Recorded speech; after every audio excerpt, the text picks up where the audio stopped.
Get your ears wrapped around the Golden State Media Concepts Basketball Podcast. All the scoop you need to know, from college basketball to the NBA and even March Madness. News of your rising stars, topics on and off the hardwood. This is the Golden State Media Concepts Basketball Podcast.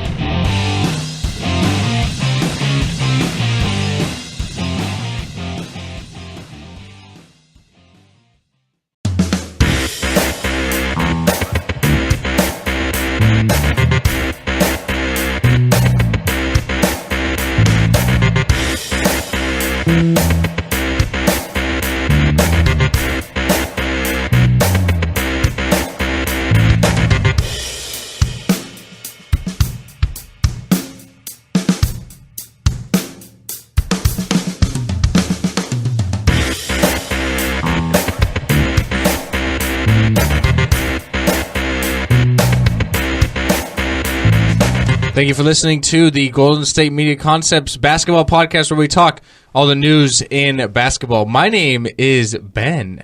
I'm Pauline. Yeah, my name isn't Pauline. Your name is Pauline. My name is Ben. My name is Pauline. We are back here at the GSMC Podcast Network, recording another episode of the Golden State Media Concepts Basketball Podcast. As I mentioned, a great Monday, even though we all hate it.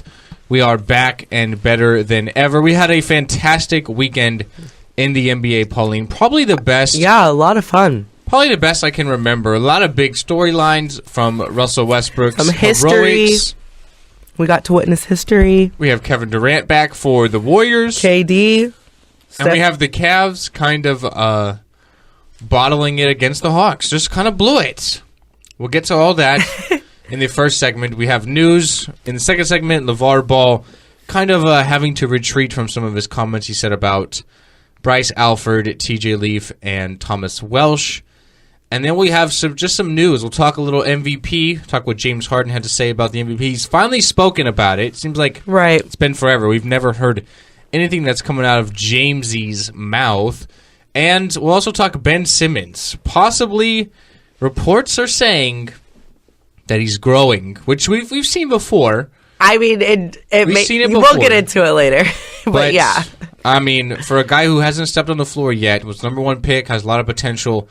If some of these reports are true that he's 7 feet tall now. Wait, no, we'll get into it later. Start with the... Okay, well, I teased a little more than I should have, but nevertheless, like Pauline said, we'll get into talking about some of these games. So let's talk about the NBA we'll do basically what happened with KD's return, and then we'll talk about what happened yesterday. Sounds great. And then we'll look at some games tonight. So as I mentioned, Kevin Durant did return to the Golden State Warriors lineup on Saturday. He played at 31 minutes, did not have any minute restrictions. Steve Kerr said he is healthy and ready to go, so he's going to treat him as if it's a normal game. And right. I mean, I wouldn't necessarily say that's the case. He did play 31 minutes, which was the most on the team, though, Pauline. So he played more than anybody. He had 16 points, 10 rebounds, 6 assists. He did not shoot too well, a little rusty, you know what I mean? First game action, he shot 6 of 15.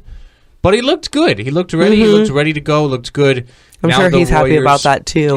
Definitely. Yeah. Now the Warriors are on a 14-game winning streak, and you throw KD into the mix with this team who won 13 in a row without him. I mean, look out the rest of the NBA. Right. I'm really happy about it. I'm glad. I'm sure... Because, when you always have, that first game back, it's a little bit, you're nervous, you're not quite sure. You feel good when you're practicing and stuff like that, but game time is a little bit different. So I'm sure he feels a lot better, at least, one, because he had a great game, but then 2, also, just to get that first game out the way. Just to get it out the way. Those jitters, get them done and over with. Right. And I did not mention, but the Warriors did win this game. They kind of crushed the Pelicans, 123-101. The Pelicans, of course, eliminated from the playoffs. Something's really been working out. They rested Anthony Davis and DeMarcus Cousins, although they had some sort of injuries. We all know they're healthy scratches. So when they're eliminated from the playoffs, there's really no need to play them anymore. So they're kind of just shutting them down for the rest of the season. And then Steph Curry did not play as well with a left knee contusion, which is a fancy word for a bruise, which is a fancy way of saying, he was chilling. Yeah. Did you see what the Knicks Twitter put over this weekend? No. I forget. Like it was Porzingis and someone else. And like it was like Porzingis rest, like or like out, like sore loser, like back or something. Oh yes. Like the totally throwing shade at him, like, oh yeah, we're resting, we're tanking, like. Right. I mean, everybody's tanking. That's the one now. thing that's kind of fun with some of these organizations, like social media. Yeah, but the league kind of like said, like, okay, you guys can't be like too. Like the Kings, they take out the fun Kings of everything. If the Kings are good at one thing, it was like totally throwing shade at whomever they were playing. Like, right. I remember the Kings beat the Cavs this year. Like, you know how the Cavs have the C with like the with sword, the saber. Yeah, it was an L with like. And I've actually seen that little graphic elsewhere now. Yeah, like the Kings with the were saber. like fantastic at yeah. it. And then I remember like the NBA was like, okay, guys, like come on, let's be a little more considerate, more tasteful. And then they kind of like went over the top. Like the Kings were playing somebody, and they were like, the Twitter pages were going back and forth, like fantastic play by like someone, like great passing, like great job, like they're kind of like. I can just imagine a couple like college guys in there just. Exactly, that's off. what I imagine. Like, yeah, just a couple of guys that are up to no good, like started making trouble on Twitter, like. Total Will Smith remark there, but nevertheless, as I mentioned, KD it looks like he's healthy and back and ready, back in action, and we'll have to see how it happens. Of course, the Warriors, the number 1 overall seed in the playoffs, 14-game winning streak going in now, and that's definitely good, fantastic news for them. Hopefully, KD can stay healthy, and I want to see both. Like I said on Friday, I want to see teams fully healthy come playoff time and see what they really got. You know what I mean? If a team's injured, it's not the same. So. And then let's move over to Russell Westbrook now. Russell Westbrook, of course, making history this week in a couple ways. Number 1, on Friday in the game against the Suns. They did lose the game, but he did get 6 assists, which now qualifies him to average a triple-double for the whole entire season, even if he does not do anything else. Like, literally plays and does not have a single point, rebound, or assist. He will average a triple-double this season. So, first off, congrats to him. He's the second player all-time to do it. Of course, the other one, Oscar Robertson. So great there for Russ to do that. And then yesterday, he basically had his MVP moment, Pauline. Yep. So Westbrook yesterday records his 42nd triple-double of the season. Yes. 50 points, 16 rebounds, and 10 assists. He now has the most triple-doubles in a single season. Of course, Robertson had 41. That's... Go ahead. No, go ahead. I was going to say, well, and that's one of the things that I love about when he gets these triple-double stats is it's not just 12, 11, or 10, 50 points. Yeah, it's 30, 50 point triple-double. Yes. And for me, what I find most fascinating about this whole season is that he's a point guard. The dude's 6'3". I mean, yeah. I feel like, and there's video out there, especially on free throws, that will show you that the guys are kind of like letting Russell Westbrook get some rebounds. Like they're kind of just like not attacking the ball. So, I mean, maybe a little bit, but the dude has 16 of them yesterday. Yeah, but that's not just all off free throws. Because he's a point guard. There's like, I'm not going to say there's no one on the team, but there's not really a lot of people on the team. So he's going to score a lot. He's going to pass the ball up because he has the ball in his hands literally every single play. Right. But the rebounds, what I was surprised. Like, 16 yesterday to average. He's got a higher rebound per game, I believe, than assist per game. Let me pull up his stat line for this season. So, yeah, he's averaging, I mean, it's not much, but 10.7 rebounds or 10.4 assists and obviously 31.9 points. So he's averaging more rebounds per game than assists, which is you wouldn't normally think you would see in a point guard. Yeah. So I think that's what I find more interesting and fascinating from it. But yesterday, like I said, he really has MVP moment because he, of course, has the most triple-doubles in a single season now. And yesterday, he hits the game-winning three-pointer from about 40 feet out at the buzzer, 106-105, to defeat the Denver Nuggets and eliminate them from playoff contention all at the same time. Wow. What more can you ask from him? I know. He did it. I've kind of, on this 11 show... 11 from free throws. On this show and on the sports show, I've kind of been not giving him the benefit of the doubt the whole entire time, but I think after yesterday... I don't know how you can say he's not the MVP. Like, I realize... We'll get to what James Harden said at the end. James Harden talking about the MVP finally, what he had to say about it. And I realize the Thunder don't necessarily have the same amount of wins as them, but the teams are not even nearly in comparison as far as goodness. The Rockets are way better than the Thunder are. and which is kind of ironic is that they're going to be meeting in the first round of the Western Conference playoffs. Right. Which is definitely great storylines. You have the top 2 MVP candidates meeting off, which is definitely good, and it will be fun and definitely a lot of talking points there. Yes. But the fact that what he's doing, I mean, without Westbrook, this team is probably the worst team in the league. Like, there's no doubt about it. Like, their second best player in Cancer, and Steven Adams is okay, but it's like there's nobody on this team. And the fact that they've got 46 wins this year, Westbrook is not really playing that many minutes. He hasn't played over 40 minutes in a single game that has not gone to overtime. Mm-hmm. So it's not like he's doing all this playing 48 minutes. He's doing all this averaging, I think he's averaging 38 minutes a game. So he's doing all this in 38 minutes, which is spectacular. He only had 2 turnovers yesterday, although he's leading the league in turnovers, and he shoots the ball a lot. I don't know how you can't give it to him. Like, he's just having literally, I think, the best season of anybody. I mean, it's really, really crazy to think that anybody could average triple-double again, but he did the unthinkable. So congrats to Russ, and we'll see what happens. The MVP's announced on June 26th. Yes. You might want to, like, mark your calendar now. I'm anticipating it's going to be really, really interesting to see who comes out. Either Harden or Russ, maybe even a co-MVP. We've had Kobe talk about that. You don't like that idea? No. You got to give it to one guy? Yes. I mean, we've seen co-MVPs in like the NFL a couple of times. This is not everybody leaves happy. There's no participation medals in the NBA. Yes, no participation medals. Well, let's get to the last. You win, you lose. You can't do both. I would not do a co-MVP as well. I think there's got to be something. Unless they literally tie as far as votes are concerned. Then take a revote. Is possible. Come on, really? Like, what is this? The presidential election? But we're not gonna. What's Florida doing? What's okay, the Miami but then if you doing? think about it, if you're Harden or Westbrook, either of these gentlemen, top 2 candidates as of late, has been. Say they do a co-MVP and they say James and Big Russ, they're both gonna be mad. James is either. I wouldn't say mad. They're both going to be like, really? Good, but disappointed at the same time. Yeah, like, they're both going to be like, okay, cool, because, like, I'm honored for the hard work that I put in this season. There's that side. But it's like, really? Because James is always going to say, well, I had whatever, blah, blah, blah. And Russ is going to be like, did I not just teach you guys all how to play the game all season long?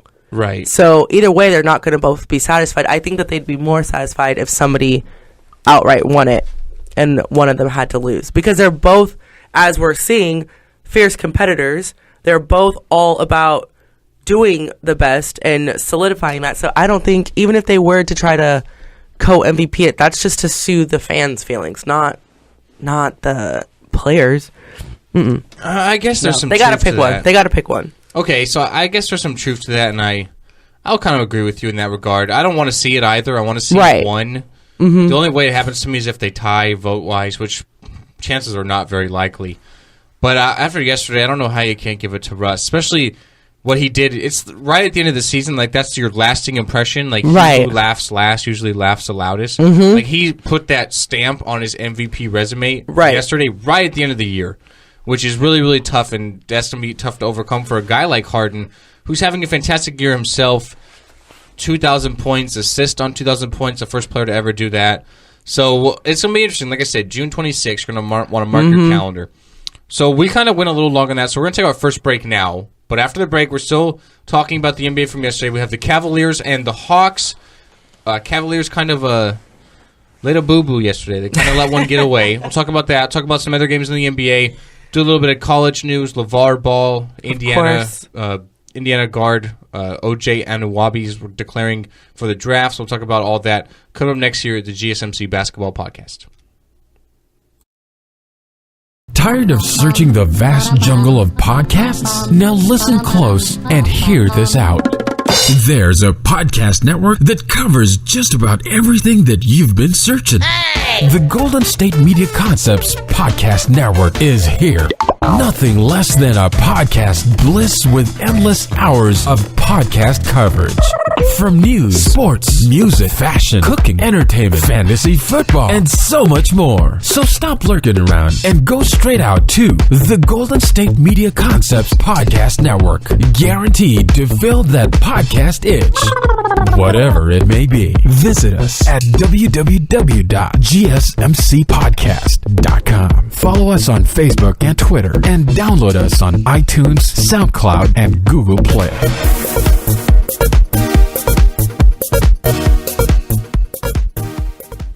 We are back here at the GSMC Basketball Podcast. We're still talking some NBA. So yesterday, Pauline, the Hawks played the Cavaliers. The Hawks win 126-125 in overtime.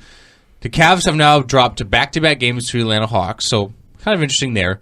Mm-hmm. But you're thinking to yourself, 126-125 overtime, probably a good competitive game the whole way through. I'm like, this was a great game. Well, so the Cavaliers started the fourth quarter with a 26-point lead. 26.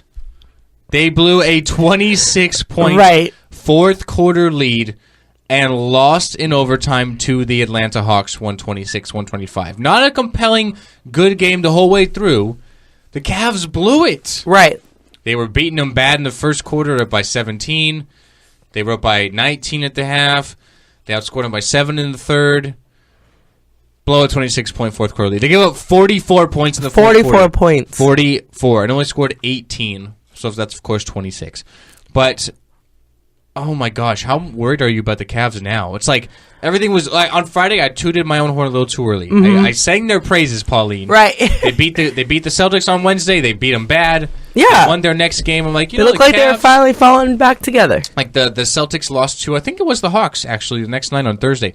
It's like, the Cavs are definitely looking like they're like in a good spot. You know what I mean? They're ready. They're back. They just pounded Boston. They really solidified themselves that they're finally going to start playing hard, and then they went and did this. And I realized like 99 times out of 100 they're going to win when they're up 26 start the fourth quarter. Yes. But that one happened. Yeah. Yes. You know what I mean? It's like, wow. How did that happen again? Like, are you worried about the Cavs? How do you give up 44 points? Are you worried about the Cavs? I'm worried about them shifting into cruise control and not waking up quick enough because, okay, you're up by 26, so yeah, you're kind of in cruise control. You're planning on winning.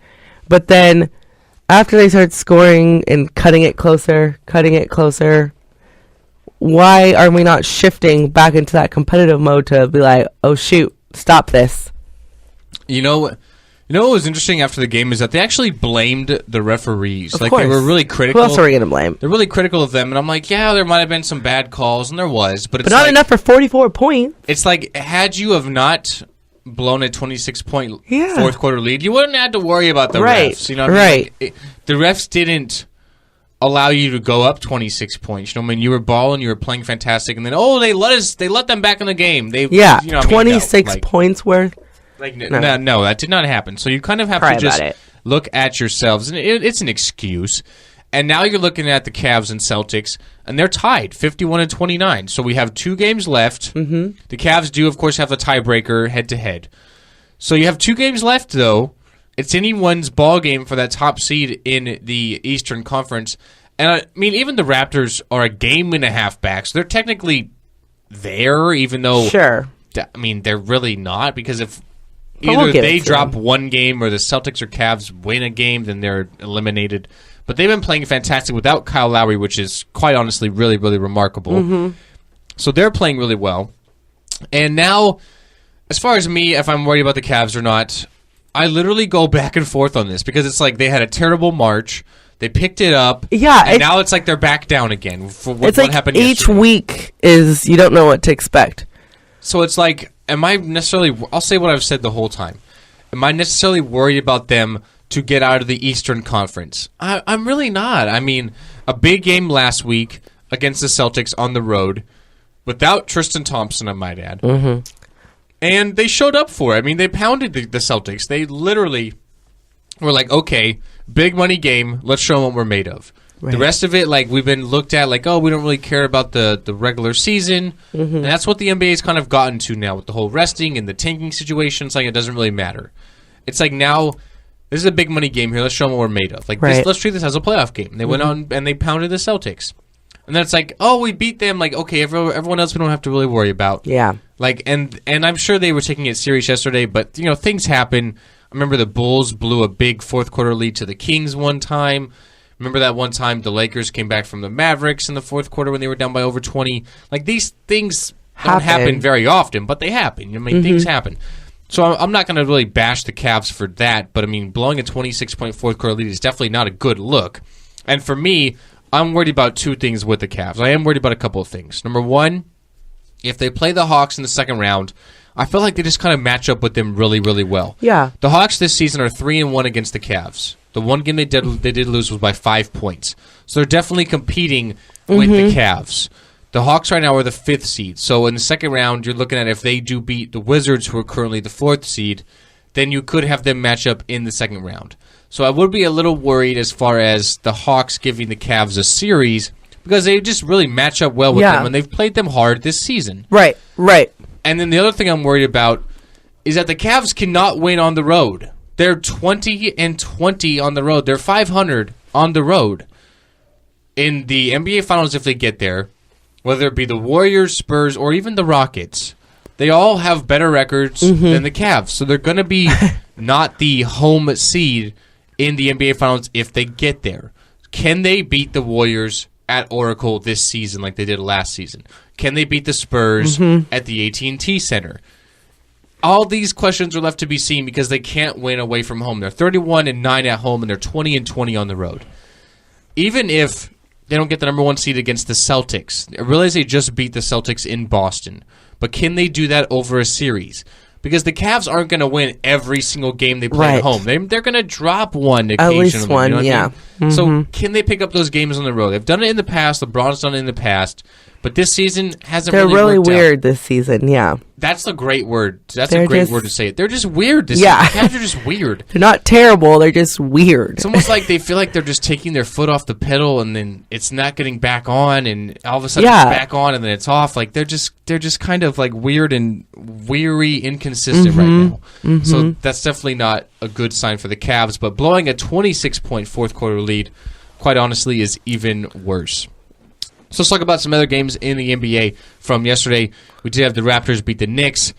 We have the Suns topping the Mavericks. The Rockets, behind a triple-double from Harden, beat the Kings, 135-128.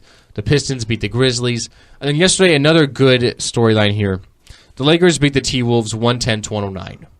D'Angelo Russell hits a game-winning three-pointer at the buzzer on the night his grandma, or on the day his grandma died. He actually dedicated it to his grandma, and it's almost like she was with him during the shot because he shoots the ball off the left wing, and it kind of like rattled off the rim, went straight up in the air, and then right down again. You know what I mean? It's like every other time that happens, it's probably going out. It bounces you know what I mean? It's out, almost like fate was in there. So it's good for Russell, although I'm sure Magic's probably not happy the Lakers won because he's trying to lose as many games as he can. Trying to lose, yeah. Because the Lakers, of course, they need to keep, if they want to keep their pick this season, they have to have it in the top 3. So they're trying to lose as many games as they can to try and not have anybody jump ahead of them in that lottery situation. Because if they don't finish in the top 3 for their pick, it goes to the Sixers, which is definitely be big for Philly, seeing as how their rookie this season might be playing a different position next year, but we'll get to that. So it's a good victory for the Lakers and a good storyline for D'Angelo Russell. In the loss, Karl Anthony Towns had 40 points and 21 rebounds, though. I love him. I love him. I think what a monster. I think in 2 years he'll be the best big man in the league. What a monster. In 2 years, I think he's the best big man in the league. Yes, what a monster. We'll see what happens, though. And moving on, we'll talk about a little college basketball news here before we take the break. Indiana sophomore O.J. Anunoby, he is going to declare for the draft. He's 6'8". He averaged 11 points, 5 rebounds this season. He's probably going to be a first-round pick, although he did miss the majority of the second half of the season because of a right knee injury.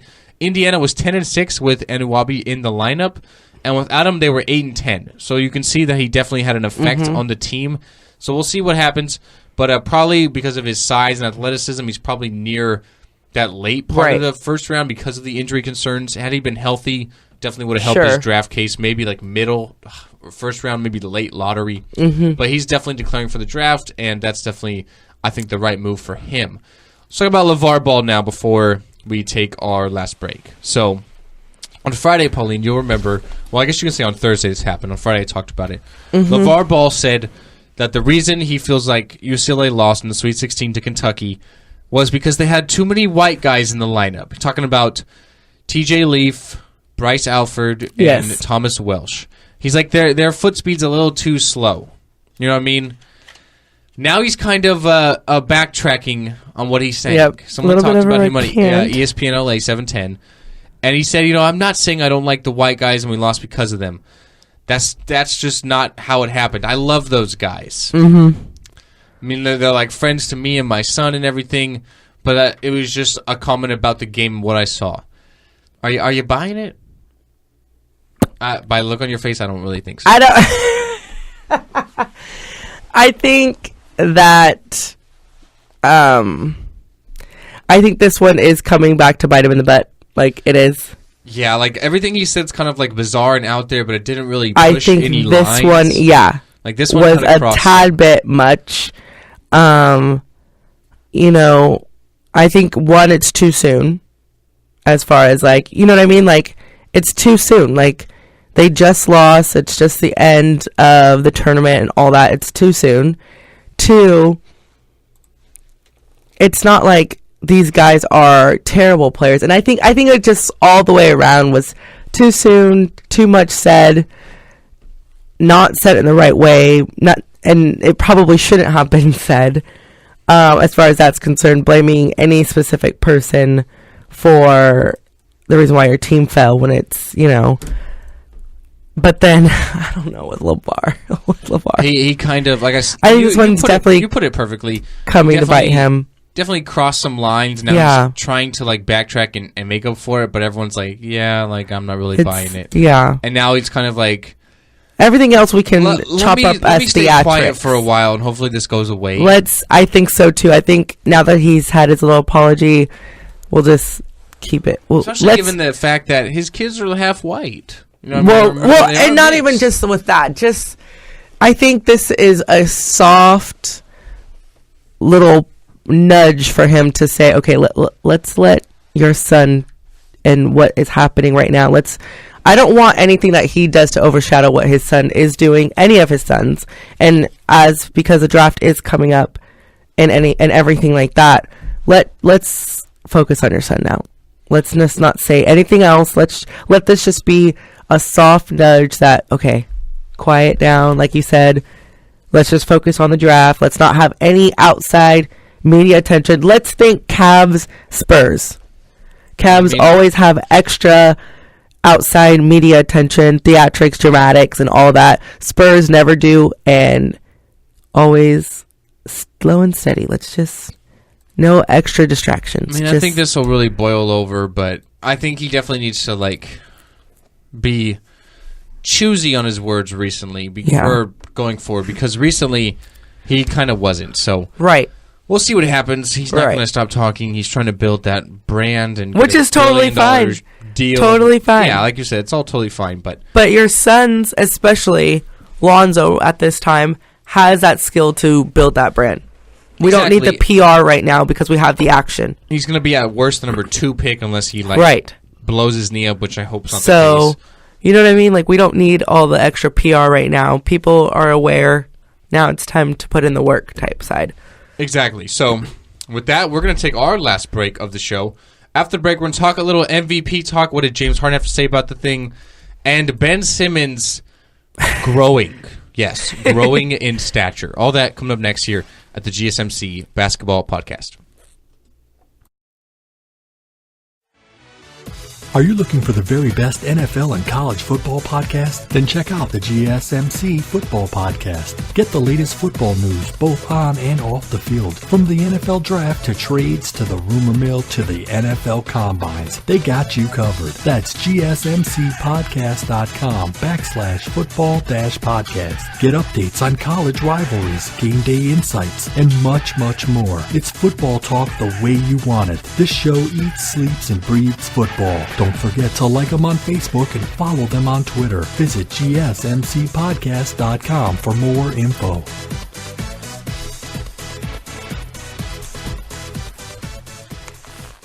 We're back here at the GSMC Basketball Podcast talking some MVP talk as well as Ben Simmons. We'll talk about the MVP first. So James Harden, of course, one of the top two. We've already debated a little bit. And we're not going to necessarily debate who we think's going to win it because we already did that. Right. But we'll just kind of do what he said yesterday. So they played the Kings. They won 135-128. Mm-hmm. He said after the game, I think that the most important thing is about winning, period. Harden did get his 21st triple-double of the season. I'm not going to get in depth with all that, but I think winning was the most important thing. If you set your team up in a position to have a chance at the ultimate goal, that's the most important thing. So let's give you a little bit of some stats about winning and records-wise as far as MVP goes. So according to the Elias Sports Bureau, the last 34 MVPs, the player that won it has been on a team that has been ranked within the top 3 of their respective conferences in wins. Sure. The only 2 that were not ranked within the top 2 was Michael Jordan in the 87-88 season and Steve Nash in 2005-2006. And then overall, 45 of the 61 MVP finishers this season, or overall, have finished first in the conference, and 12 of them have finished first in triple-doubles. So you're looking at record-wise, and the stats will tell you that if you're outside the top 3, your chances of winning an You're just not gonna get it. are not really good recently. You will remember in 1962 was the year that Oscar Robertson averaged triple-double. He finished 3rd in MVP voting. That year, Bill Russell won it with 60 wins. Oscar Robertson only had 43 wins that year. So it's really, really similar to 1962. This is all. It's I mean, it's the eerie. Thunder right now have 44 wins, I believe. So I mean, it's definitely really, really eerie, as you mentioned. Pauline, do you feel like you have to give it to the guy with the wins, like Harden is saying, or just the guy who has the incredible stat line, like Westbrook does? I think that's where it gets a tad bit tricky in this season, because normally you do go with the guy whose squad has more wins, but you're not also going up against a guy who is literally setting NBA records in that same season. So I think that's why it is a conversation and why people are kind of vacillating in between the two of them, because it's like, okay, James is having a great season and his team is having a stellar season, but at the same time, Russell is not only breaking but setting, records as far as with the triple doubles and everything like that, stuff that has not been seen really ever, only once before, truly.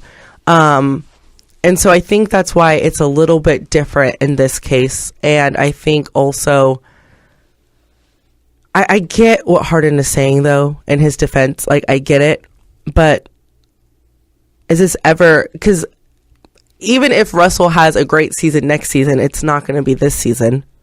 No, he's not. He's not going to replicate what he did this year, next year. Nobody is going to for another however long it took this time. No, you know what I mean. Like, it doesn't happen often. We were talking the other day, and you mentioned, I think it was Anthony might have mentioned it. Like, Braun had just had his 11th triple double of the season, and it's like that's a big deal. But right now, it doesn't seem like it when you have a guy having that's the most LeBron's ever had in a year. Yeah, and that is a big deal, but it's like not really this season at least. I feel like there's 3 people putting up literally career years. Like Westbrook's doing what he does, of course. James Harden's doing what he does. Every other year, James Harden is the MVP, and then you have LeBron who's putting up 28, 8, and 8, and every other year he would be the MVP. But these other guys are just doing ridiculous things at the exact same time. And they're both going to play 82 games, so the rest thing's not a factor because they're both believe in playing all the time. Man, just given the history, I feel like it's going to go to Harden because the team is better and the record's better. But I've been big on Harden all year, and I still am. But just given what Westbrook just accomplished this season, and then that stamp on it yesterday, I think I would just have to give it to him. I think he probably deserves it more than Harden. Yeah, you know what I mean? He's carrying the burden of the entire franchise. Harden's not necessarily doing that. He's definitely carrying a lot of it, but he's got a lot of people around him as well that are capable. With Westbrook's stance, it's not really the case. And I mentioned, I thought the Thunder had 44 wins, but they have 46. So I feel like he's just carrying more of the burden. And I think when you're looking at MVP, I'd probably give him that because of that. So we'll see what happens. Like I said, June 26th, mark your calendars. So let's end the show real quick, but not after we talk about Ben Simmons. Oh, yes. So Ben Simmons, of course, the number 1 pick to the Sixers. He's not going to play the whole entire year. He did have a fracture in his right foot that cost him the whole season. So he'll technically still be a rookie next season. But he might be playing a different position. Ben Simmons reportedly... Like, we're serious. We're serious right now. Yes, according to former Sixers player World Be Free and WIP-FM beat reporter John Johnson, who works with the team, Simmons has reportedly grown to just under 7 feet tall, which is about 2.5, 3 inches taller than when he came out of LSU at 6'9", 6'10". So now, Simmons is reportedly 7 feet tall, although Coach Bobby Brown, or not Bobby Brown, Bryce Brown, is denying this.